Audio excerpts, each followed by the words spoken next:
Ikaw naman. Ayoko. Isa lang, ano ka ba? Sabi ng hindi ko nga kaya yan eh. Kaya mo yan, tas tulog mo lang. Hindi na, wag na, ikaw na lang. Game.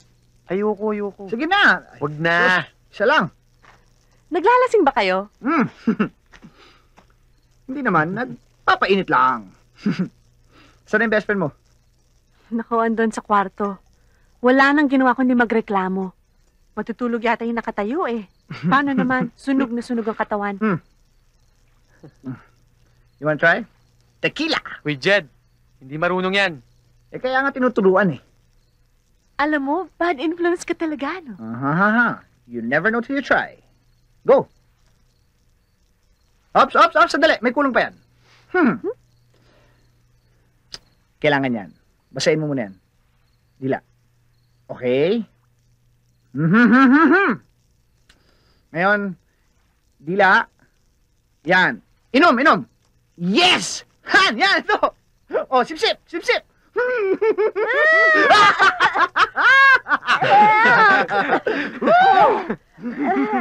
Ano ba yan? Alcohol ang tawag dyan. Hoy, Jonas. Ikaw naman, ha? Ano nga Hoy, may yaya ka, uminom si Mitch, ha? Masarap! Talaga? Game! Game! Hindi, ayoko talaga, Jed. May yaya ka naman, oh. Sige na. Ano ka ba? Try mo na! Yeah! Game! Nakalimutan mo yung asin! Result!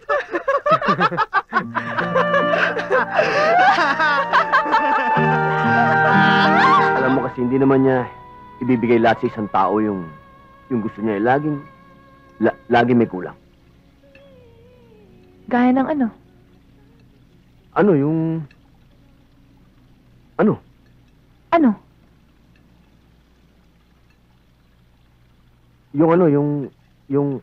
Ano nga?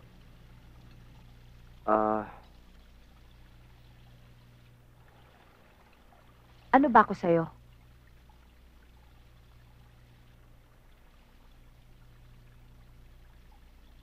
Ikaw? Ano ba tayo? Tayo? Alam mo, pag inulit mo pa lahat ng sasabihin ko, sisigaw na ako talaga. Masaya ako pagka magkasama tayo. Ayokong tumakbo yung oras pagkasama kita. Ayoko mawala. Ayoko ito nararamdaman ko.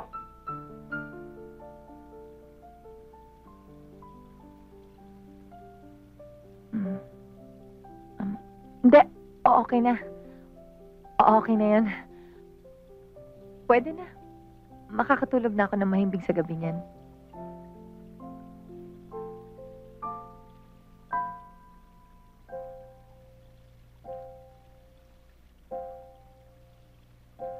Excuse me, ma'am. Excuse me, sir. Would you like some dessert? No. No, thank you. Yung bill. Ma'am? Kasi meron akong credit dito eh.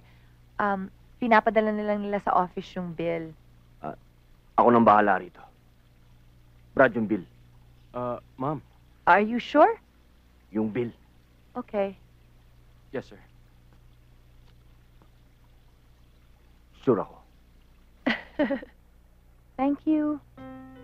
Ikaw naman, oh. Ako nag-aya ng date na to eh. Ako ang lalaki. Basta tungkol sa pera, ako ang bahala. Okay, fine.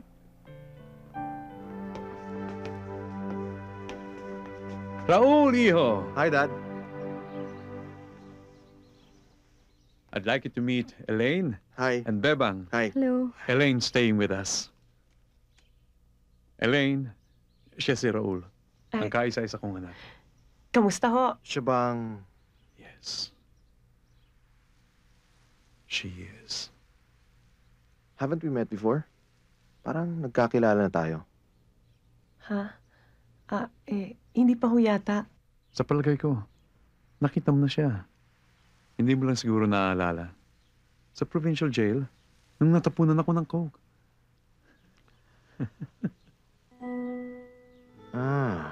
Yeah, I remember. Sige, Dad. I have to go. Late na ako sa ospital.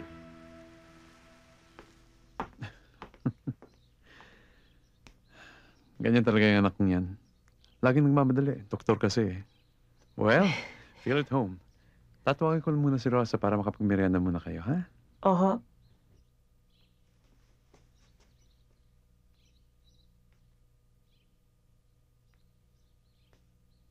Ang laki-laki nitong bahay na to. Napakaswerte mo talaga, Elaine. Pero, sigurado ka ba dyan sa desisyon mo? Oo, Bebang. Nung una ko palang nakilala si Don Leandro, alam ko nang siya ang aking pag-asa. Kailangan makalabas ako sa kahit na anong paraan. Eto na nga, malaya na ako. Pero mukhang suplada yung anak niya eh. Baka siyang maging problema mo. Tsaka ako na lang iisipin yun pag naging problema na. Ang importante ngayon si Don Leandro. Ano ba talagang plano nun sa'yo? Kahit ano pa yun, Bebang, tatanggapin ko. Gagawin ko na ang lahat dahil Dahil sa utang na loob. ano pang gagawin ko? Namatay ang inay na may galit sa akin. Si Lito may sarili ng pamilya. Ako wala na akong babalikan. Mukhang masama naman ang tama niya sa'yo eh. Sana nga. Ito nang umpisa ng paniningil ko. Tandaan mo, hindi ako titigil hanggat hindi nararamdaman ni Santi kung gaano kasakit ang ginawa niya sa akin. Ipinangangako ko. Siya naman ang iiyak.